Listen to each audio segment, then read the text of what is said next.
हमर प्रिय देशवासी लोकनि नमस्कार। मुनक बात में एक बेर फेर गप हैत देशक सफलता सभक, देशवासी लोकनिक उपलब्धि सभक। पछिला किछु सप्ताह सब में खेल हो, विज्ञान हो अथवा संस्कृति, बहुत किछु एहन भेल अछि जाहि पर प्रत्येक भारतवासी के गर्व छनि। एखन हालहि में शुभांशु शुक्लाक अंतरिक्ष सँ वापसी के लऽ कऽ देश में बहुत चर्चा भेल। जहिना शुभांशु धरती पर सुरक्षित उतरला, लोक उछैल पड़ला, सभक मोन में प्रसन्नताक लहरि दौड़ गेल। संपूर्ण देश गौरव सँ भरि गेल। हमरा मोन अछि जखन अगस्त 2023 में चंद्रयान 3 केर सफल लैंडिंग भेल छल, तखन देश में एकटा नव माहौल बनल। विज्ञान के लऽ कऽ, अंतरिक्ष के लऽ कऽ बच्चा सब में एकटा नव जिज्ञासा सेहो जागल। आब छोट छोट नेना सब कहैत अछि जे हमहूँ अंतरिक्ष में जायब, हमहूँ चांद पर उतरब, स्पेस साइंटिस्ट बनब। संगी लोकनि, अहाँ सब इंस्पायर मानक अभियानक नाम सुनने हैब। ई धिया पुताक इनोवेशन के बढ़ावा देबाक अभियान अछि। एहि में प्रत्येक स्कूल सँ 5 बच्चा चुनल जाइत अछि। प्रत्येक बच्चा एकटा नव आइडिया लऽ कऽ अबैत अछि। एहि सँ एखन धरि लाखों बच्चा जुड़ि चुकल अछि आ चंद्रयान 3 के बाद तऽ एकर संख्या दुगुना भऽ गेल अछि। देश में स्पेस स्टार्टअप्स सेहो तीव्रता सँ बढ़ि रहल अछि। 5 बरख पहिने 50 सँ कम स्टार्टअप छल, आइ 200 सँ बेसी भऽ गेल अछि मात्र स्पेस सेक्टर में। संगी लोकनि, अगिला मास 23 अगस्त के नेशनल स्पेस डे अछि। अहाँ सब एकरा कोना मनायब से कोनो नव आइडिया अछि की? हमरा नमो ऐप पर अवश्य मैसेज पठायब। संगी लोकनि, 21वीं शताब्दीक भारत में आइ विज्ञान एकटा नव ऊर्जाक संग आगाँ बढ़ि रहल अछि। किछु दिन पहिने हमर छात्र सब अंतर्राष्ट्रीय रसायन ओलंपियाड में मेडल जितला अछि। देवेश पंकज, संदीप कुची, देवदत्त प्रियदर्शी आ उज्जवल केसरी, ई चारू भारतक नाम रोशन केलनि अछि। गणितक दुनिया में सेहो भारत अपन परिचिति के आर मजबूत केलक अछि। ऑस्ट्रेलिया में संपन्न अंतर्राष्ट्रीय गणित ओलंपियाड में हमर छात्र लोकनि 3 गोल्ड, 2 सिल्वर आ 1 ब्रॉन्ज पदक प्राप्त केलनि अछि। मित्र लोकनि, अगिला मास मुंबई में एस्ट्रोनॉमी आ एस्ट्रोफिजिक्स ओलंपियाड होबऽ जा रहल अछि।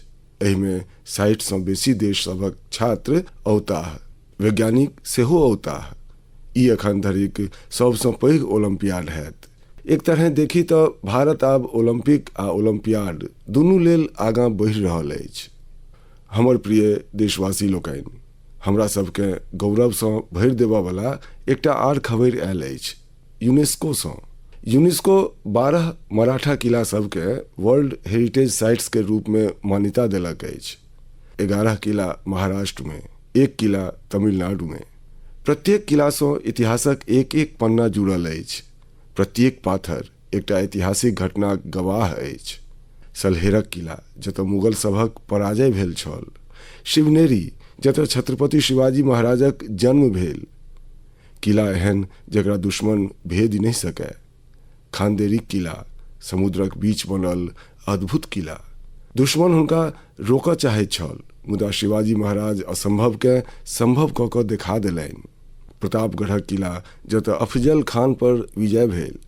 ओहि गाथा गुंज आइयो किलाक देवाल में समायल अछि। विजय दुर्ग, जाहि में गुप्त सुरंग सब छल, छत्रपति शिवाजी महाराजक दूरदर्शिताक प्रमाण एहि किला में भेटैत अछि। हम किछु बरख पहिने रायगढ़क भ्रमण केने छलहुँ। छत्रपति शिवाजी महाराजक प्रतिमाक सोझा नमन केने छलहुँ। ई अनुभव जीवन भरि हमरा संग रहत। संगी लोकनि, देशक आर भाग सब में सेहो एहने अद्भुत किला सब अछि जे आक्रमण झेललक, खराब मौसमक मारि झेललक, मुदा आत्मसम्मान के कहियो झुकऽ नहीं देलक। राजस्थानक चित्तौड़गढ़क किला, कुंभलगढ़ किला, रणथंभौर किला, आमेर किला, जैसलमेरक किला तऽ विश्व प्रसिद्ध अछि। कर्नाटक में गुलबर्गाक किला सेहो बहुत पैघ अछि।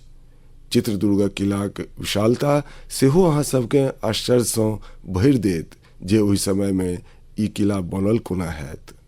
संगी लोकनि, उत्तर प्रदेशक बांदा में अछि कालिंजर किला। महमूद गजनबी अनेक बेर एहि किला पर हमला केलक आ सब बेर असफल रहल। बुंदेलखंड में एहन अनेक किला अछि, ग्वालियर, झांसी, दतिया, अजयगढ़, गढ़कुंडार, चंदेरी। ई किला सब मात्र पजेवा पाथर नहीं अछि, ई हमरा सभक संस्कृतिक प्रतीक अछि। संस्कार आ स्वाभिमान आइयो एहि किला सभक ऊंच ऊंच देवाल सबसँ हुल्की मारैत अछि। हम समस्त देशवासी लोकनिसँ आग्रह करैत छी, एहि किला सभक यात्रा करैथि, अपन इतिहास के जानैथि, गौरवक अनुभव करैथि। हमर प्रिय देशवासी लोकनि, अहाँ सब कल्पना करू, एकदम भोरक समय बिहारक मुजफ्फरपुर शहर, तारीख अछि 11 अगस्त 1908। सब गली, सब चौक, सब हलचल ओहि समय जेना थमि गेल छल। लोक सभक आँखि में नोर छल, मुदा हृदय सब में ज्वाला छल। लोक सब जेल के घेर लेने छलाह, जतऽ एकटा 18 वर्षक युवक अंग्रेजक विरुद्ध अपन देश प्रेम व्यक्त करबाक मूल्य चुका रहल छलाह। जेलक भीतर अंग्रेज अफसर एकटा युवा के फांसी देबाक तैयारी कऽ रहल छल। ओहि युवकक मुँह पर भय नहीं छल, अपितु गौरव सँ भरल छल। ओ गौरव जे देश लेल मरऽ मिटऽ वाला सबके होइत अछि। ओ वीर, ओ साहसी युवा छलाह खुदीराम बोस। मात्र 18 वर्षक उमेर में ओ ओहन साहस देखौलनि जे संपूर्ण देश के झकझोरि देलक।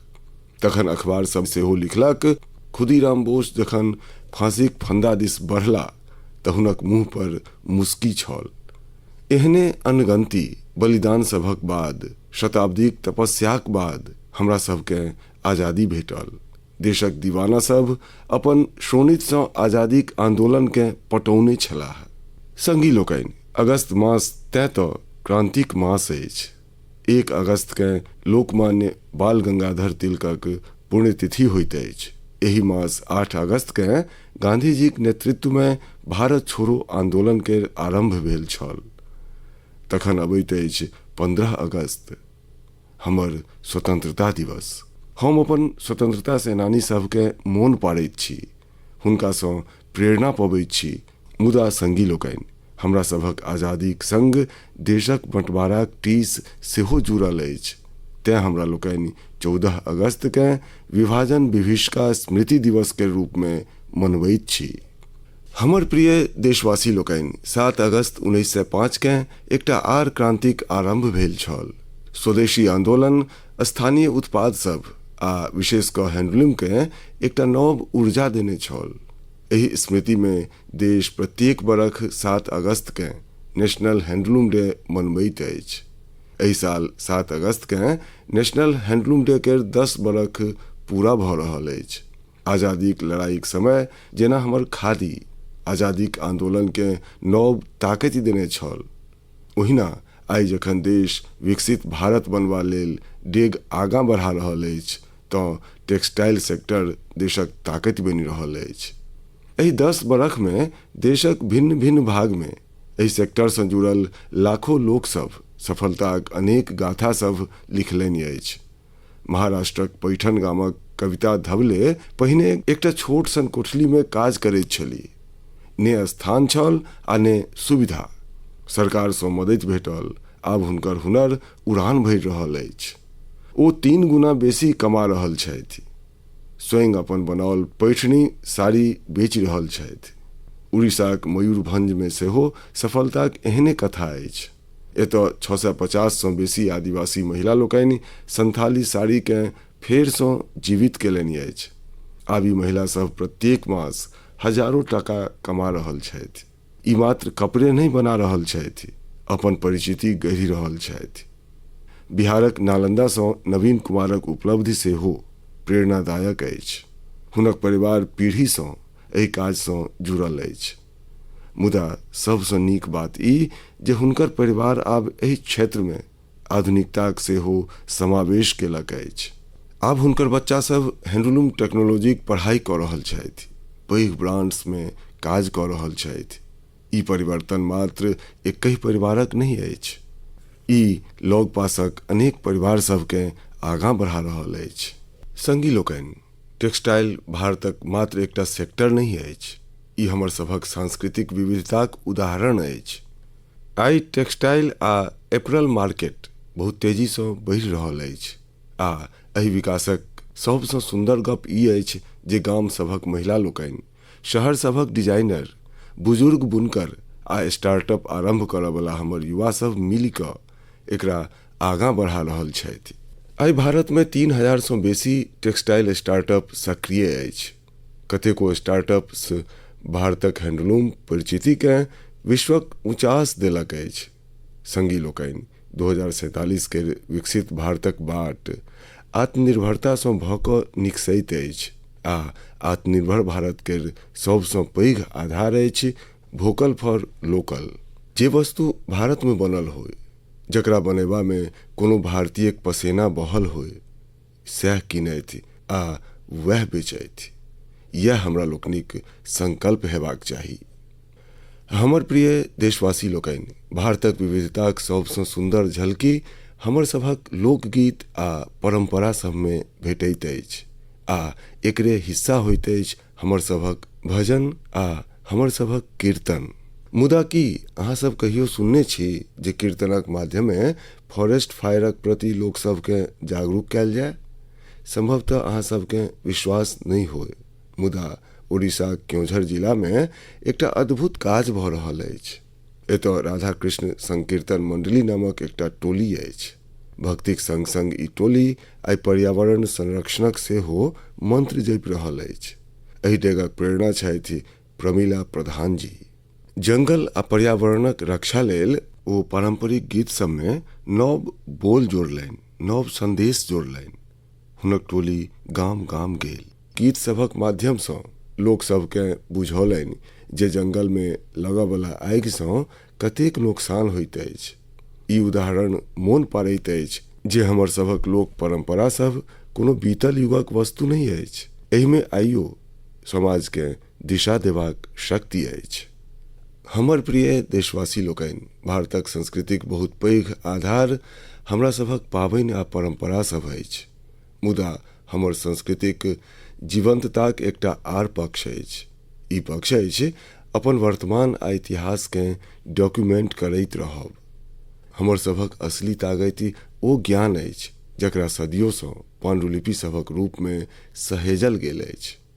एहि पांडुलिपि सबमे विज्ञान अछि, चिकित्साक पद्धति अछि, संगीत अछि, दर्शन अछि आ सबसँ पैघ गप जे ओ सोच अछि जे मानवताक भविष्यकेँ उज्जवल बना सकैत अछि। संगी लोकनि, एहि असाधारण ज्ञानके, एहि विरासतके सहेजनाइ हमरा सभक उत्तरदायित्व अछि। हमर देशमे प्रत्येक कालखंडमे किछु एहन लोक सब भेल छथि जे एकरा अपन साधना बना लेलनि। एहने एकटा प्रेरणादायक व्यक्तित्व छथि मणि मारन जी, जे तमिलनाडुक तंजावुरसँ छथि। हुनका लगलनि जे यदि आजुक पीढ़ी तमिल पांडुलिपि सब पढ़ब नहीं सीखत तऽ आबयवला समयमे ई अनमोल धरोहर हेरा जायत। तेँ ओ साँझक कक्षा आरंभ केला, जतऽ छात्र, नौकरिहारा युवा, शोधकर्ता सब एतऽ आबि कऽ सीखऽ लगला। मणिमारन जी लोक सबके सिखौलनि जे तमिल सुवादियाल अर्थात पाम लीफ मैन्युस्क्रिप्ट सबके पढ़बाक आ बुझबाक विधि की होइत अछि। आइ अनेक प्रयास सबसँ अनेक छात्र एहि विधामे पारंगत भऽ चुकल छथि। किछु छात्र सब तऽ एहि पांडुलिपि सभक आधार पर पारंपरिक मेडिसिन सिस्टम पर शोध सेहो आरंभ कऽ देलनि अछि। मित्र लोकनि, सोचू यदि एहन प्रयास देश भरिमे हो तऽ हमर सभक पुरातन ज्ञान मात्र देवालमे बन्न नहीं रहत, ओ नव पीढ़ीक चेतनाक हिस्सा बनि जायत। एहि सोचसँ प्रेरित भऽ कऽ भारत सरकार एहि बरख बजटमे एकटा ऐतिहासिक डेगक घोषणा केलक अछि, ज्ञान भारतम मिशन। एहि मिशनक अंतर्गत प्राचीन पांडुलिपि सबकेँ डिजिटाइज कयल जायत, फेर एकटा नेशनल डिजिटल रिपोजिटरी बनाओल जायत जतऽ दुनिया भरिक छात्र, शोधकर्ता भारतक ज्ञान परंपरासँ जुड़ि सकता। हमर सेहो अहाँ सबसँ आग्रह अछि जे यदि अहाँ सब कोनो एहन प्रयाससँ जुड़ल छी अथवा जुड़ऽ चाहैत छी तऽ माईगॉव वा संस्कृति मंत्रालयसँ अवश्य संपर्क करी, किएक तऽ ई मात्र पांडुलिपि सब नहीं अछि, ई भारतक आत्माक ओ अध्याय अछि जकरा हमरा सबकेँ आबऽ वाला पीढ़ी सबके पढ़ेबाक अछि। हमर प्रिय देशवासी लोकनि, यदि अहाँ सबसँ पूछल जाय जे अहाँ सभक लग पास में कतेक तरहक पक्षी अछि, चिड़िया अछि, तऽ अहाँ की कहबै? संभवतः यह जे हमरा तऽ नित्य 5-6 पक्षी देखाइए जाइत अछि वा चिड़िया देखाइए जाइत अछि। किछु चिन्हल जानल होइत अछि, कोनो अनजान, मुदा ई जाननाइ बहुत मन लगू होइत अछि जे हमरा सभक आसपास पक्षी सभक कोन कोन प्रजाति रहैत अछि। हालहि में एकटा एहने सनगर प्रयास भेल अछि। स्थान अछि असमक काजीरंगा नेशनल पार्क। ओना तऽ ई क्षेत्र अपन गेंडा लेल प्रसिद्ध अछि, मुदा एहि बेर चर्चाक विषय बनल अछि एतुका घासक मैदान आ ओहि में रहयवला चिड़िया सब। एतय पहिल बेर ग्रासलैंड बर्ड सेंसस भेल अछि। अहाँ सबकेँ जानि कऽ प्रसन्नता हैत जे सेंसस केर कारणे पक्षी सभक 40 सँ बेसी प्रजाति सभक पहिचान भेल अछि। एहि में अनेको दुर्लभ पक्षी सब अछि। अहाँ सोचि रहल हैब जे एतेक पक्षी कोना पहचान में आयल। एहि में टेक्नोलॉजी कमाल केलक।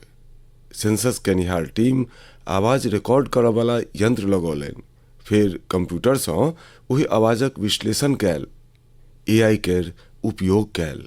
मात्र आवाजेसँ पक्षी सभक पहिचान भऽ गेल, सेहो बिना ओकरा डिस्टर्ब केने। सोचू, टेक्नोलॉजी आ संवेदनशीलता जखन एक संग अबैत अछि तऽ प्रकृतिकेँ बुझनाइ कतेक आसान आ गहींर भऽ जाइत अछि। हमरा सबके एहन प्रयास सबके बढ़ावा देबाक चाही जाहिसँ हमसब अपन जैव विविधताकेँ चिन्ह सकी आ अगिला पीढ़ीके सेहो एहिसँ जोड़ि सकी। हमर प्रिय देशवासी लोकनि, कखनो कखनो सबसँ पैघ इजोत ओतहिसँ फुटैत अछि जतऽ अन्हार सबसँ बेसी घेरने रहैत अछि। एहने एकटा उदाहरण अछि झारखंडक गुमला जिलाक। एकटा समय छल जखन ई क्षेत्र माओवादी हिंसाक लेल जानल जाइ छल। बासिया ब्लॉकक गाम वीरान भऽ रहल छल। लोकसभ डरक वातावरण में जीवैत छलाह। रोजगारक कोनो संभावना नजरि नहीं अबैत छल। जमीन खाली पड़ल छल आ नवयुवक सब पलायन कऽ रहल छलाह।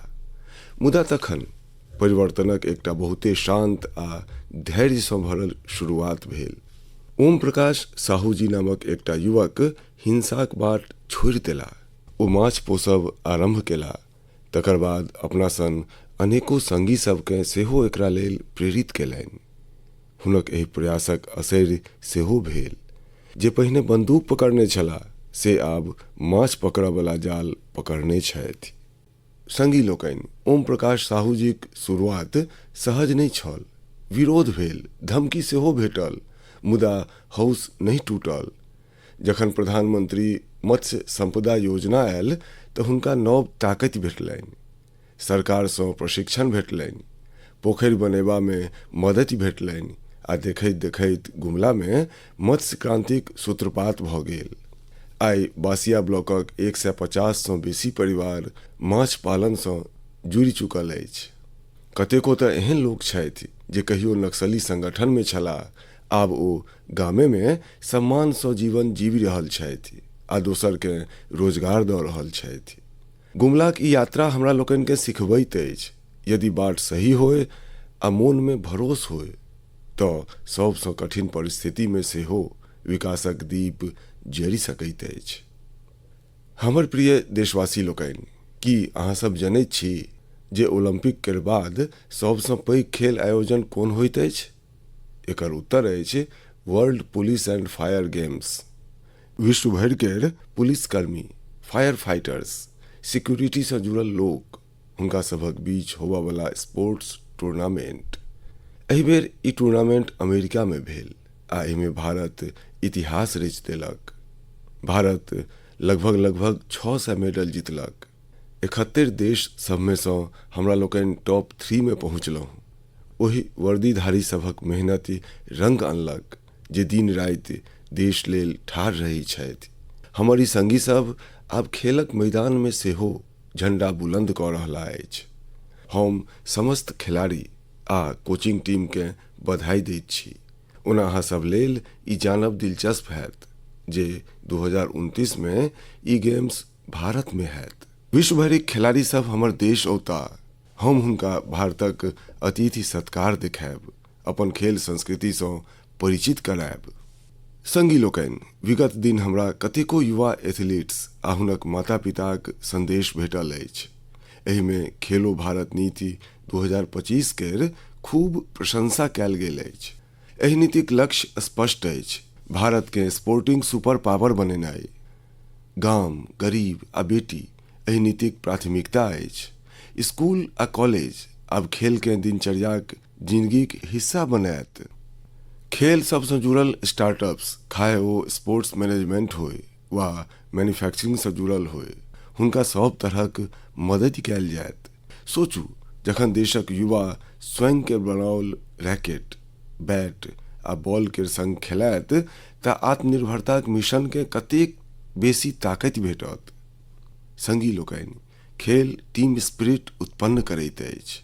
ई फिटनेस, आत्मविश्वास आ एकटा मजबूत भारतक निर्माणक बाट अछि। तें खूब खेलाउ, खूब फुलाउ। हमर प्रिय देशवासी लोकनि, किछु लोककेँ कखनो कखनो कोनो काज असंभव सन लगैत छनि। लगैत अछि जे की ई सेहो भऽ पाओत। मुदा जखन देश एक सोच पर एक संग आबि जाय तऽ असंभव सेहो संभव भऽ जाइत अछि। स्वच्छ भारत मिशन एकर सबसँ पैघ उदाहरण अछि। शीघ्रे एहि मिशनक 11 बरख पूर्ण हैत, मुदा एकर ताकत आ एकर आवश्यकता आइयो ओहने अछि। एहि 11 बरख में स्वच्छ भारत मिशन एकटा जन आंदोलन बनि गेल अछि। लोक एकरा अपन कर्तव्य मानै छथि आ यह तऽ असली जन भागीदारी अछि। मित्र लोकनि, प्रत्येक बरख होबयवला स्वच्छ सर्वेक्षण एहि भावना के आर बढ़ौलक अछि। एहि साल देश में 4500 सँ बेसी शहर आ कस्बा एहिसँ जुड़ल। 15 करोड़ सँ बेसी लोक सब एहि में भाग लेलनि। ई कोनो सामान्य संख्या नहीं अछि, ई स्वच्छ भारतक आवाज अछि। संगी लोकनि, स्वच्छता के लऽ कऽ हमरा लोकनिक शहर आ कस्बा अपन आवश्यकता आ वातावरणक हिसाब सँ भिन्न भिन्न ढंग सँ काज कऽ रहल अछि। आ एकर प्रभाव मात्र एहि शहरे धरि नहीं अछि, संपूर्ण देश एहि तरीका के अपना रहल अछि।